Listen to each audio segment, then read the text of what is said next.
140 നിയമസഭാ നിയോജക മണ്ഡലങ്ങളിലൂടെ നമ്മുടെ വാർത്താ അവതാരകരും നമ്മുടെ റിപ്പോർട്ടേഴ്സും നമ്മുടെ 24 ആർമിയും നടത്തുന്ന യാത്ര ഇപ്പോൾ കൊടുങ്ങല്ലൂർ മണ്ഡലത്തിലാണ്.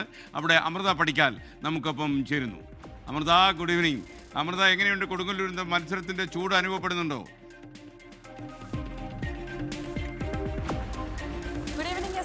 ഈ സൂചിപ്പിച്ചതുപോലെ തന്നെ എല്ലാ അർത്ഥത്തിലും വലിയ തെരഞ്ഞെടുപ്പ് ചൂട് നമുക്ക് അനുഭവപ്പെടാൻ കഴിയുന്നുണ്ട്. ഇപ്പോൾ നമ്മൾ എത്തിയിരിക്കുന്നത് കൊടുങ്ങല്ലൂരിലാണ്. നമുക്കറിയാം, കൊടുങ്ങല്ലൂർ ക്ഷേത്രം, പ്രസിദ്ധമായ കൊടുങ്ങല്ലൂർ ക്ഷേത്രം എൻ്റെ ഒരു വശത്ത് നിൽക്കുന്നുണ്ട്. അവിടുന്ന് ഇപ്പോൾ ഭക്തജനങ്ങൾ തൊഴുതുകൊണ്ട് പലരും ഇറങ്ങി വരുന്ന കാഴ്ചകളൊക്കെ കാണുന്നുണ്ട്. ഇപ്പോൾ തൊട്ടടുത്തുള്ള ഒരു കടയിലാണ് നമ്മളുള്ളത്. ഈ പറഞ്ഞതുപോലെ തന്നെ എല്ലായിടത്തും തൃശ്ശൂർ ജില്ലയിലെ എല്ലാ മണ്ഡലത്തിലും വലിയ തെരഞ്ഞെടുപ്പ് ചൂട് തന്നെയാണുള്ളത്. ഇവിടെയും സമാനമായ കാഴ്ചകൾ തന്നെയാണ്. നോക്കുകയാണെങ്കിൽ നമുക്കറിയാം, ഇത്തവണയും സിറ്റിംഗ് MLA ആയ സുനിൽകുമാർ തന്നെയാണ് മത്സരിക്കുന്നത് LDFന് വേണ്ടി. എന്നാൽ UDF ഇറക്കിയിരിക്കുന്നത് ഒരു യുവ മുഖത്തെ തന്നെയാണ്. OJ ജനീഷ് എന്ന യൂത്ത് കോൺഗ്രസിൻ്റെ സംസ്ഥാന പ്രസിഡന്റ് കൂടിയായ OJ ജനീഷിനെ കളത്തിലിറക്കി ഇത് തിരിച്ചു പിടിക്കാം എന്നുള്ള ഒരു പ്രതീക്ഷയിൽ തന്നെയാണ് UDF ഉള്ളത്. അതേസമയം BJP നോക്കുകയാണെങ്കിൽ ഇത്തവണ 2020ക്കാണ് സീറ്റ് കൊടുത്തിരിക്കുന്നത്. വർഗീസ് ജോർജാണ് ഇത്തവണ മത്സരിക്കുന്നത്. അപ്പോൾ അദ്ദേഹത്തിലൂടെ എങ്ങനെയെങ്കിലും ഈ മണ്ഡലം പിടിക്കണമെന്നുള്ളൊരു ചിന്ത അത് BJPക്കും തീർച്ചയായും NDAയ്ക്കും ഉണ്ട്. അപ്പോൾ ശക്തമായ സസ്പെൻസ് നിറഞ്ഞ ഒരു മത്സരം തീർച്ചയായും കൊടുങ്ങല്ലൂരിലും പ്രതീക്ഷിക്കുന്നുണ്ട്. എങ്ങനെയായിരിക്കും, എല്ലായ്പ്പോഴും പോലെ ഇത്തവണയും ഇടതിനോടൊപ്പം തന്നെ ആയിരിക്കുമോ കൊടുങ്ങല്ലൂരിലെ ജനങ്ങൾ എന്ന് തന്നെയാണ് കണ്ടറിയേണ്ടത്. ചേട്ടാ, എങ്ങനെയാണ് തെരഞ്ഞെടുപ്പ് ചൂടൊക്കെ? ആണ്. അങ്ങനെ ചോദിച്ചാൽ ഭയങ്കര ഇപ്പോഴത്തെ MLA തന്നെ മതി എന്നാണോ? അങ്ങനെ അറിയില്ല. എന്നാലും ചേട്ടൻ എന്താ തോന്നുന്നത്, ഒരു മാറ്റം വേണോ?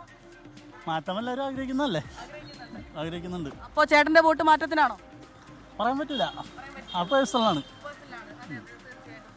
അപ്പോൾ നമ്മുടെ ലോട്ടറി വിൽക്കുന്ന ചേട്ടൻ പറയുന്നത് പേഴ്സണലായിട്ടുള്ള തീരുമാനമാണ്. പക്ഷെ ഒരു മാറ്റം വേണമെന്ന് പറയുന്നുണ്ട്. അപ്പോൾ കണ്ടറിയേണ്ടിയിരിക്കുന്ന ഒരു മാറ്റം ഉണ്ടാകുമോ എന്നുള്ളത്. രാത്രിയാണെങ്കിൽ ഓട്ടോ ചേട്ടന്മാരൊക്കെ ഇവിടെ നിൽക്കുന്നുണ്ട്. ചേട്ടാ, അങ്ങനെ തെരഞ്ഞെടുപ്പൊക്കെ അടുത്തിരിക്കുകയാണ്. കൊടുങ്ങല്ലൂർ മണ്ഡലമാണല്ലോ. അതെ, പ്രതീക്ഷകൾ നല്ല ഭരണം തന്നെ കാഴ്ചവെക്കണം. ഇപ്പോൾ ഈ വരിക്കുന്നവര് പിന്നെ പെൻഷനൊക്കെ കൊടുക്കണ്ടല്ലോ, കൂട്ടിയുണ്ട്. പിന്നെ ഇവിടെ സുനിൽകുമാർ ജയിക്കുന്നുള്ള പ്രതീക്ഷയിലാണ്. പിണറായി വഹിക്കും. ഒരു തുടർഭരണം ഉണ്ടാവുമെന്നാണ് ചേട്ടൻ പറഞ്ഞു വരുന്നത്. തുടർഭരണം ഉണ്ടാവും.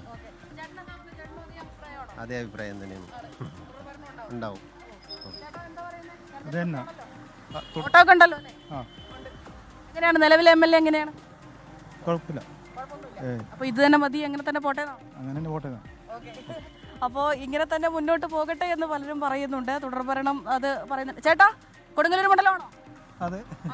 അപ്പോൾ എങ്ങനെയാണ് തെരഞ്ഞെടുപ്പിനെ കാണുന്നത്? ഇനിയിപ്പോൾ 2 ദിവസം വളരെ ശക്തമായ ഒരു മത്സരമാണ് ഇവിടെ ഉണ്ടാവാൻ പോണത്.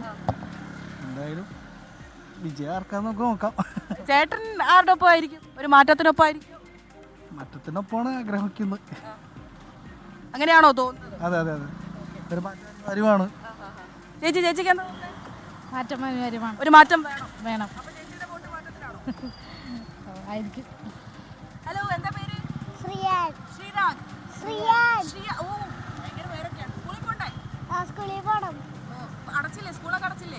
സ്കൂളൊക്കെ അടച്ച് വെക്കേഷൻ. തെരഞ്ഞെടുപ്പൊക്കെയാണ് വരാൻ പോകുന്നത് കേട്ടോ. വലുതായിട്ട് നമുക്ക് വോട്ട് ചെയ്യണ്ടേ? വേണം അല്ലേ? ആഹാ, അടിപൊളി. ഓക്കെ, അപ്പോൾ ഏതായാലും എല്ലാവരും വലിയ തെരഞ്ഞെടുപ്പ് തിരക്കിൽ തന്നെയാണ് ഉള്ളത്. ചേട്ടാ, കൊടുങ്ങല്ലൂർ മണ്ഡലമാണോ? അതെ.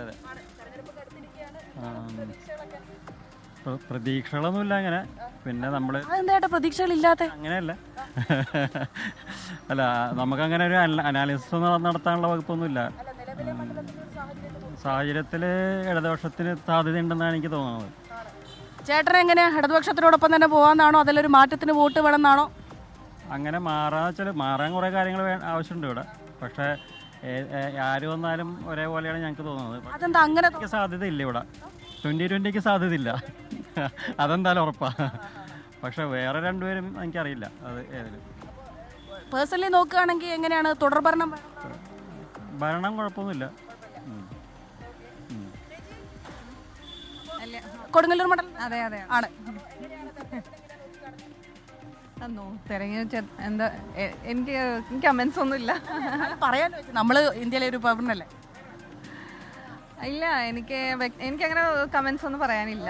അപ്പോൾ അങ്ങനെയൊക്കെയാണ് കൊടുങ്ങല്ലൂരിലെ ജനങ്ങൾ പ്രതികരിക്കുന്നത്. രണ്ടഭിപ്രായമുണ്ട്. ഈ ഭരണം ഇങ്ങനെ തന്നെ പോകട്ടെ എന്ന് പറയുന്നവരുണ്ട്, അതേസമയം തന്നെ മാറ്റം ആഗ്രഹിക്കുന്നവരുമുണ്ട്. അതൊക്കെ തന്നെയാണ് SKN കൊടുങ്ങല്ലൂരിൽ നിന്നുള്ള കാഴ്ചകൾ. ഓക്കെ, അമൃത പടിക്കാലാണ് കൊടുങ്ങല്ലൂർ മണ്ഡലത്തിൽ നിന്നും ചേർന്നത്.